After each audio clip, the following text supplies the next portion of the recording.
कांग्रेस की सरकार में कांतिलाल भूरिया ने दर्ज कराए थे झूठे मुकदमे। कैबिनेट मंत्री नागर सिंह चौहान। मध्य प्रदेश शासन में वन मंत्री एवं झाबुआ रतलाम लोकसभा प्रत्याशी श्रीमती अनीता चौहान के पति नागर सिंह चौहान ने एक वीडियो जारी कर बताया कि देखिए, मेरी पत्नी अनीता चौहान का लोकसभा से टिकट हुआ है। तब से लगातार विक्रांत भूरिया प्रेस कॉन्फ्रेंस कर रहे हैं। मेरे खिलाफ पब्लिक मीटिंग में भी मेरे खिलाफ गलत बातें कर रहा है। विक्रांत भूरिया को तो कांतिलाल भूरिया सांसद, केंद्रीय मंत्री रहे वर्षों तक, उसका हिसाब जनता को देना चाहिए। मेरे खिलाफ आरोप प्रत्यारोप लगाकर पत्र जारी कर रहा है, प्रेस वार्ता कर रहा है। यहाँ जो आरोप और प्रकरण बने हैं, 1999 में कांग्रेस की सरकार थी और दिग्विजय सिंह मुख्यमंत्री थे। उस समय विक्रांत के पिता कांतिलाल भूरिया कैबिनेट मंत्री थे। हम सेवा भारती आरएसएस का काम करते थे। मुझ पर झूठे मुकदमे लगाए जाते थे।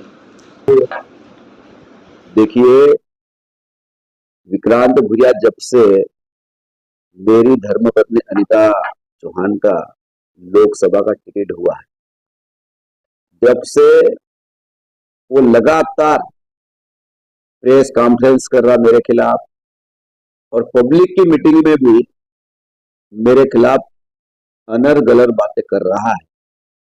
लेकिन विक्रांत भूरिया झाबुआ, अलीराजपुर, रतलाम की भारतीय जनता पार्टी की ताकत वो समझ चुका है और इसीलिए ये मेरे पर हर बार हमले कर रहा है। मैं विक्रांत भूरिया को ये फिर कहना चाहता हूं, ये चुनाव देश का चुनाव है, राष्ट्र का चुनाव है। मैं विक्रांत भूरिया को ये पूछना चाहता हूं कि आपके पिताजी राहुल गांधी और कांग्रेस ने अयोध्या में प्रभु श्री राम जी के निमंत्रण को ठुकराया, सबसे पहले उस पर सफाई देना चाहिए। दूसरा, कांतिलाल भूरिया इतने वर्षों तक सांसद रहे, मध्य प्रदेश के कैबिनेट मंत्री रहे, भारत सरकार में कैबिनेट मंत्री रहे, तो उसका सबसे पहले हिसाब तो जनता को दे। आरोप प्रत्यारोप लगाने के बजाय विकास की बात करे।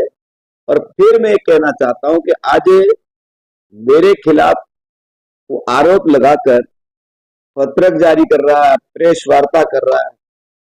ये जो आरोप और प्रकरण मेरे ऊपर बने थे 1999 में, और उस समय तो कांग्रेस की सरकार थी, इसके पिताजी कैबिनेट के मंत्री थे, दिग्विजय सिंह मुख्यमंत्री था। उस समय मेरे खिलाफ झूठे मुकदमे दायर कराने वाला ही कांतिलाल भूरिया है और मैं हमेशा जनता के हित की बात करता था और ये झूठे मुकदमे लगाकर मेरे को फंसाया जाता था और मैं उस प्रकरण में दोष मुक्त हुआ हूं। मैं ये कहना चाहता हूं कि अगर कांतिलाल भूरिया और विक्रांत भूरिया में इतना दम था तो उस समय मुझे सजा दिला देते ना, क्या दिक्कत थी उसमें।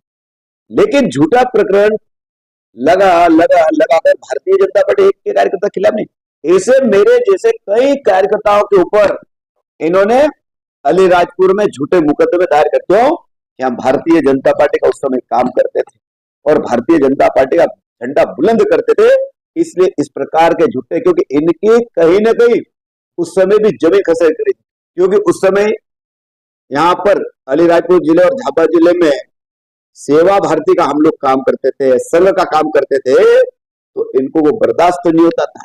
हम हिंदू समाज के लिए काम करते थे, कांग्रेस को बर्दाश्त नहीं होता था और इसीलिए हम लोगों के ऊपर झूठे मुकदमे दायर करवाते थे और हम सब लोग भगवान की दया से सब में दोष मुक्त हुए और फिर 2003 में भारतीय जनता पार्टी का टिकट मिला और अलीराजपुर की जनता ने मुझे आशीर्वाद दिया। मैं 20,000 मतों से अलीराजपुर से जीता हूं और मैं आज गर्व के साथ कहता हूं कि अलीराजपुर जिले की जनता अपनी सर आंखों पे बिठा के नागर सिंह चौहान को रखती है और मैं आपको इसीलिए कहना चाहता हूं कि कांतिलाल भूरिया, विक्रांत भूरिया, फिर मैं कह रहा हूं विकास के मुद्दे पे बात करें और मैं आपको कह रहा हूं कल आज हो गई है 11 तारीख, 12 तारीख और 13 तारीख को इनका क्या होने वाला है।